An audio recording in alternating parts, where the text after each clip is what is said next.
আমি এখন বিকাশ থেকে লোন নিব। আপনি কিভাবে লোনটা নেবেন আর কি প্রসেস অবলম্বন করলে আপনিও লোন পাবেন, সে সম্পূর্ণ কথাগুলো, সম্পূর্ণ প্রসেসগুলো আমি দেখিয়ে দেবো এবং বুঝিয়ে দিব। আপনি ভিডিওটি কন্টিনিউ করুন। তো প্রথমে আপনি কী করবেন, বিকাশটি ওপেন করবেন। তো বিকাশটি ওপেন করার পর আমার সামনে এরকম ইন্টারফেস শো করবে, আপনার সামনে শো করবে অবশ্যই। তো তারপর যে কাজটি করবেন, আপনি এখানে লোন অপশন দেখতে পাবেন। লোন অপশনে ক্লিক করে দিয়ে এখানে দেখতে পাবেন আমার এখানে 1500 টাকা লোন দিছে। কেন দিয়েছে তারা? আমার পূর্বে কিন্তু দেয়নি। তো আমি কিছু অবলম্বন করেছি, কিছু টেকনিক অবলম্বন করেছি, আমি সেই টেকনিকগুলো আপনাদেরকে বলে দিচ্ছি। তো প্রথমে আপনি প্রত্যেক দিন একবার হলো কিছু টাকা পেমেন্ট করবেন। আপনার যদি কোনো নাম্বার থেকে থাকে তাহলে কিছু নির্দিষ্ট পরিমাণ পেমেন্ট করবেন। তো এটার উপর 100 টাকার নিচে হলো, 50 টাকা, 70 টাকা, 100 টাকা, যত পরিমাণে পারেন আপনি পেমেন্ট করবেন। পেমেন্ট সিস্টেম তো অবশ্যই জানেন আপনারা, ডান দিকে পেমেন্ট অপশন দেখতে পাবেন বিকাশের হোম স্ক্রিনে। তো সেখান থেকে আপনি পেমেন্ট করতে হবে। তো বেশি বেশি করে লেনদেন করতে হবে, তাদের ক্রাইটেরিয়া যে একটা আছে, আপনি বেশি বেশি করে লেনদেন করবেন তাহলে পেয়ে যাবেন। আর অবশ্যই আপনি ওই যে নমিনি, তারপরে তথ্য হালনাগাদ, এগুলোও কিন্তু করে রাখবেন, তাহলে আপনি এটা পেয়ে যাবেন। তো আশা করছি বুঝাতে পেরেছি। তো আমি এখন কীভাবে নেব, এখানে লোনে ক্লিক করে দিই, লোন নিন ক্লিক করে দিলাম। তারপর এখানে নিচের দিকে এগিয়ে যান, এখানে ক্লিক করে দিলাম।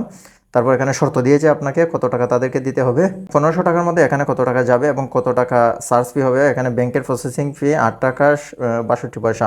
আমি পাবো এখানে 1000 প্রাপ্ত অ্যামাউন্ট, মানে আমি পাবো যেটা 1500 টাকার মধ্যে 1491 টাকা 38 পয়সা। তো এখানে 3 মাসের কিস্তি ফি আমাকে দিতে হবে। তো প্রথমে সর্বমোট এখানে 515 টাকা 41 পয়সা, পরে আবার 515 টাকা 41 পয়সা। এইভাবে আমরা ইন্টারেস্ট সহ তাদেরকে মাসিক কিস্তি পাবে 3 মাসের মেয়াদে এটা দিতে হবে। তো 3 মাসের পূর্বে কিন্তু আমরা কম নিতে পারি না বা বেশি নিতে পারি না। আমি দেখিয়ে দিচ্ছি আপনাকে। এই যে এখানে দেখতে পাচ্ছেন, এখানে যদি আপনি ক্লিক করেন কোনো অপশন নেই। তো এই জন্য আমি বলছি যে এটা 3 মাসের কম বেশি করে আমরা নিতে পারি না। তো আমি 3 মাসের জন্য এটা নিতেছি শুধুমাত্র আপনাদেরকে দেখানোর জন্য। তারপর এখানে কিছু শর্ত আছে, তো আমি এখানে কী করবো, সম্মতি দিলাম, সম্মতি দিন এখানে দিলাম। তারপর এখান থেকে আমার বিকাশের যে ফিটা আছে, ফিংটা আছে, তো আমি এটা দিয়ে দেবো। তো বিকাশের ফিংটি দেওয়া হয়ে গেলে এখানে ফিং কনফার্ম করুন, এখানে যদি আমরা ক্লিক করি তো তারপরে দেখতে পাবেন এখানে সিটি ব্যাংক থেকে এখান থেকে 1500 টাকা 46 পয়সা আমার যে মূল ব্যালেন্স আছে এখানে দেখাবে যে আমার মূল ব্যালেন্সের সাথে গিয়ে যুক্ত হয়ে যাবে। তো আমি একটা স্ক্রিনশট নিয়ে নিচ্ছি এখান থেকে। তারপর লোন নিতে টাইপ করে ধরে রাখুন, এখানে যদি আমরা ক্লিক করে ধরে রাখি দেখতে পারবেন আমাদেরকে 1500 টাকা লোন তারা দিয়ে দিয়েছে, দেখছেন বিকাশ লোন। তো বিকাশ লোনের যে সিস্টেমটা তারা আমাকে দিয়ে দিয়েছে। তো আমি এখন দেখিয়ে দেবো, আমি এই টাকাটা রাখবো না, আপনাদেরকে দেখানোর জন্য শুধুমাত্র আমি কি করেছি, এখন তো আমি এটা কি করি, ব্যালেন্সটা চেক করে দেখি কত টাকা আছে এখানে। এখানে দেখতে পাচ্ছেন একটা মেসেজ বিকাশ থেকে দিয়ে দিয়েছে।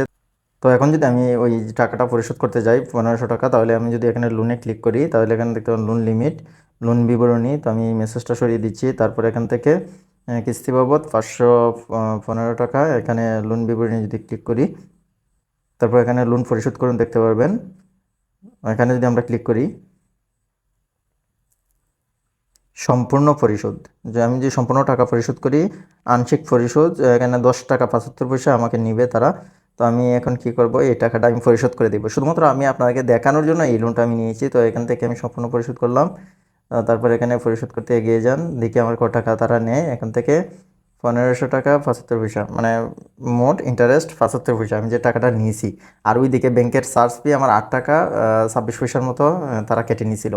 তো আমি যদি এখন ফিংটা দিয়ে কনফার্ম করে দিই তাহলে তারা আমার এই লোনটা নিয়ে নেবে। তো আমি এখন এটা নিব না, আমি কালকে পর্যন্ত অপেক্ষা করব এবং কত টাকা ইন্টারেস্ট নিয়ে আমি দেখে তারপর কালকে এটা পেমেন্ট করব। তো আজ এই পর্যন্ত থাক। ভিডিওটি ভালো লাগলে শেয়ার করে ফেসবুক টাইমলাইনে রেখে দিন, পরবর্তী দেখে কাজটি করতে পারবেন।